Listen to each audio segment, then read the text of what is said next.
Cette année marquait le 55e anniversaire de l'établissement des relations diplomatiques entre les deux pays.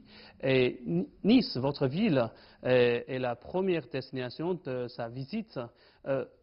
D'après vous, pourquoi on a choisi Nice comme la première destination et quel rôle joue-t-elle Nice dans l'échange et les liaisons entre les deux pays? Et que ce soit à l'occasion de ce 55e anniversaire qui avait été, je vous le rappelle, un accord de coopération voulu par le général de Gaulle, c'est un immense honneur pour nous, ici à Nice. Parce que Nice est une ville qui, depuis de nombreuses années déjà, entretient avec la Chine des relations au plan culturel, au plan universitaire, au plan scientifique aussi, au plan technologique d'ailleurs. Qu'aujourd'hui le président chinois nous fasse l'honneur de sa visite. Je sais qu'il est venu lors des premiers pas de sa vie publique en 1986, alors qu'il était en charge des affaires internationales d'une commune dont nous sommes très proches en Chine, Xiamen, avec laquelle nous avons des accords. Puis en tant que vice-gouverneur, c'était au début des années 2000.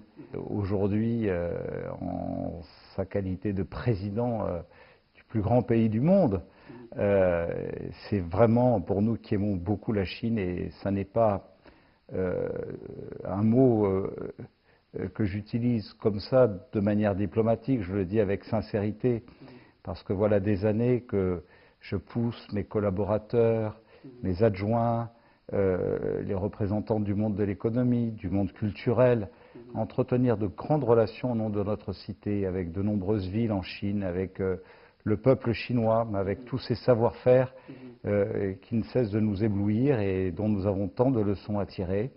Quel genre de préparation ou bien quel genre d'activité vous avez préparé pour la visite de notre président?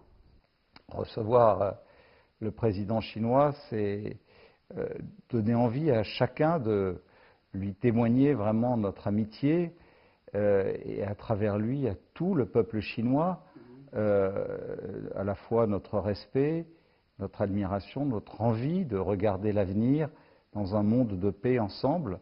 Et donc, bien évidemment, il y aura de nombreux signes, que ce soit, bien évidemment, Nice qui sera pavoisée par les couleurs chinoises sur sa célèbre promenade des Anglais, sur ses monuments les plus emblématiques, que ce soit par l'accueil que nous lui réserverons au nom de la cité, puisque, bien évidemment, le président de la République française aura à l'accueillir au nom de la France.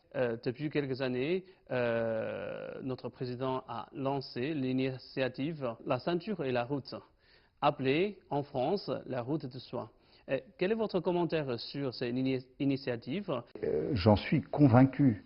Moi, je remercie le président chinois qui a été un grand visionnaire en décidant d'ouvrir les ceintures et les routes que nous appelons plus communément et historiquement chez nous la route de la soie ou les routes de la soie.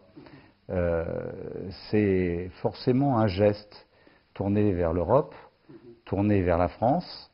Et la France, elle vient jusqu'au bord de la Méditerranée, et ici à Nice et à Marseille, pour dire, voilà, sachons avoir des échanges commerciaux de grande qualité. Nous avons, je pense, entre l'Union européenne, la France et la Chine, vraiment quelque chose de très important à tisser. Nous n'avons pas à craindre les pressions, les diktats, les chantages des uns et des autres. Le président chinois a pris une formidable initiative. Et je pense que nous devons tout faire pour saisir cette opportunité, pour qu'elle nous permette de lancer vers de vrais défis nos échanges commerciaux et donner à nos deux pays, pour leur économie réciproque, de vraies chances de réussite et de prospérité.